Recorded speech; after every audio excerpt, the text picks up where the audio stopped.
Alright, so we're going to be looking at the Soten style for fans of martial art themes. I'm actually kind of looking forward to this, but I'm already having flashbacks to Monk of the Tenyi, by the way. So these can't be that bad. Soten is something like Twin Heavens, but since it's form of martial arts, we're leaving it in Japanese. Okay. So this is Yubi of the Soten Fist. Okay, stands at an apex at 1800, 1000. You can only use this card's first, second effects once per turn each. Okay, so you can target one Soten monster you control, destroy it. Oh god, here we go. I'm having Tenyi flashbacks. And if you do, add one Soten spell card from your deck to your hand.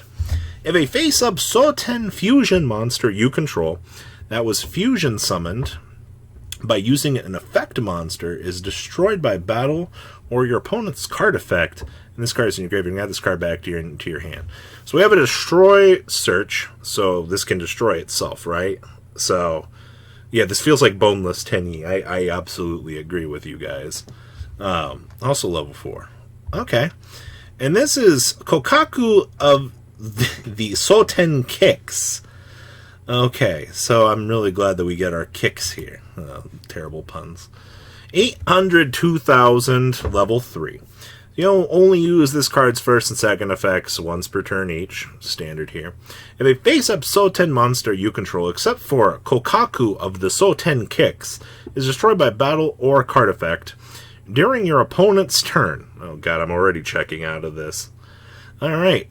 You can special summon this card from your hand and apply this effect. Destroy one Soten monster you control, and if you do special summon one Soten fusion monster from your extra deck. We can deploy the fusions during our opponent's turn. And if this card is normal or special summon, you can add one Soten trap. This card's pretty good, actually. As long as the fusions are not god-awful, we're really good. And we get to beam this out for free. So, alright. This is free real estate, as long as these fusions aren't bad. Okay. Gaia of the Soten Fist. Huh. Most Gaia cards involve regular Gaia, right? So then that means that there's a potential for these cards to work with other Gaia-named cards, unless I'm missing something here. Gaia of the Soten Fist. So it's 2 Soten monsters. So automatically out of the gate we have our generic fusion. So you can only use this card's first effect once per turn. So if this card is special summoned, you can target one attack position monster your opponent controls. Destroy it. Also, this card cannot attack directly for the rest of this turn. That doesn't matter because we should be bringing this out on the opponent's turn to interrupt them. Alright, so no problems there. While you control a Soten fusion monster that was fusion summoned using the effect of a martial Soten fusion monster. Okay, so yeah, as long as you got it being used by the effect of a fusion monster, you get a boost. A boost is really weak. That's awful, actually. But we don't care because we have an interruption now for this. Okay, so Gaiun of the Soten Kicks. Okay, so another generic here. So what you're telling me is I can just super poly this deck and never worry about it. So if a Soten fusion monster you control will be destroyed by card effect, you can destroy one other Soten monster you control instead. Okay, so this whole archetype just fuels off killing itself. During the main phase, if you control a Soten fusion monster that was fusion summoned using the effect, or an effect monsters as material, quick effect, you can target one face-up monster with special summon from the extra deck, negate its effects until the end of this turn.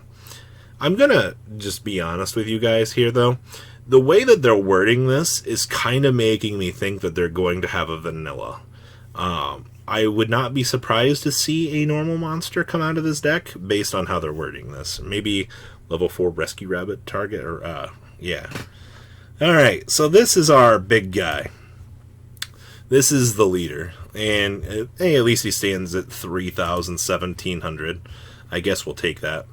So, this is one you buy of the Soten Fist, plus 2 Soten monsters. Which one did you buy?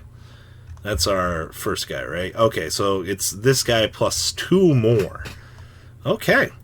So, you can only use this card's third effect once per turn. So if this card attacks or is attacked, your opponent can activate cards or effects until the end of the damage step. Okay? So that's pretty cool. At the end of the damage calculation that this card attacked, you return one monster your opponent controls to the hand. So you get a bounce. Why does it have to be at the end of the... its attack. Man, most Yu-Gi-Oh cards at this stage of their life say, hey, you get a free bounce at the end of the battle. When a spell and trap card or effect that targets this card on the field is activated, alright, peace out. I'm done. And you control 2 or more fusion monsters. Quick effect, you can negate that activation. Oh, that's awful. Have we not learned over the course of cards that putting effects on cards that, when specifically targeted, good news, I guess this thing's never going to get Nightmare Cerberus. Alright. So, Soul 10 Culling. Okay, you can discard 1 card, and if you do, special summon as many Soul 10 tokens, Warrior level 2, as possible to your field.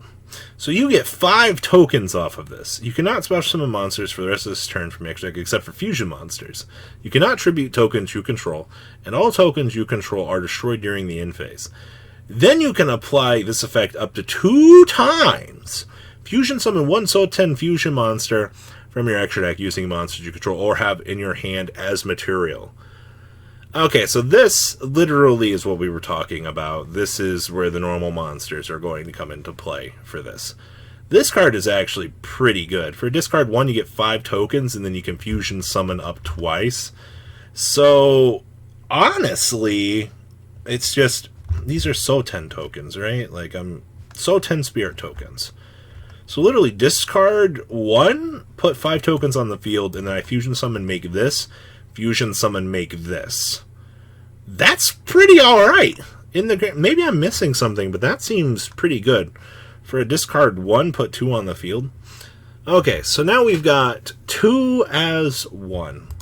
This art is beautiful on these. They have a field spell.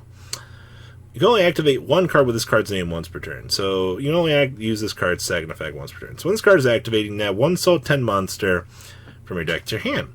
If you control a Soul 10 effect monster, you can special summon 1 Soul 10 spirit token. And you can not special summon monsters from your extra deck for the rest of this turn except for fusion monsters. Literally, 5 tokens here, and then 2 as 1 produces more tokens as long as you're able to get to your monster. So basically, this does full combo for you. All right. Soul 10 Exorcism. Huh. This is kind of starting to remind me of more of your, oh man, what is it? Your, the Dynasty Warriors games almost. For some of the cool art here. So quick play spell card. You can only activate 1 card of this card's name once per turn. So target 1 Soul 10 monster and 1 card your opponent controls. Destroy them. Then if you destroyed a Soul 10 fusion monster you controlled, you can apply one of these effects. So we can draw 1 card or banish 1 card from our opponent's graveyard. For a neg 1, that seems terrible. This should have said draw 2. I'm going to be honest with you. This name is apparently a fair bit of Buddhism references, as kind of simplified and meaning to make it easier to understand. Oh, alright. Then we've got Soul 10's Return. Oh man, yeah, this is Dynasty Warriors, or the Ronin Warriors from your older TV shows. So you can only activate 1 card with this card's name per turn. So you target 1 Soul 10 monster in your graveyard, special summon it. And if you special summon a monster whose original level is level 4 or lower, you get a spirit token, which I can link out with this thing. This one doesn't have any restriction on it, so that's not bad. Then our last card here is Soul 10's Duty. I love the art on these. My Ronin Warriors are really getting in here. So then activate 1 card with this card's name once per turn. During the main phase, banish 1 Soul 10 spell and trap card from your graveyard. Except for Soul 10 Duty. This card's effect becomes that card's effect when it is activated. So, interesting here. So, we could banish the Soul 10 Calling, fill our board with tokens, and then we can apply the Fusion Summon effect twice during our opponent's turn, right? I'm not missing anything with that. That's interesting. Alright. Cool, so they gave this deck a defensive play. So you basically produce the first initial wave of these, set these up, and then you start setting up, well, I mean, we don't really set up this guy, but alright. That's honestly not too bad in the grand scheme of things. I still think that the big boss monster is pretty but the interruptivity that these two give you and the spell and trap support, I mean, considering like this is going to be all you're going to be able to produce on your field is going to be these two, it definitely seems like there's a decent bit of synergy here. But I don't know. What do you guys think? Please leave a comment down below. Tell me what you guys think. And well, guys, I'm out. Peace.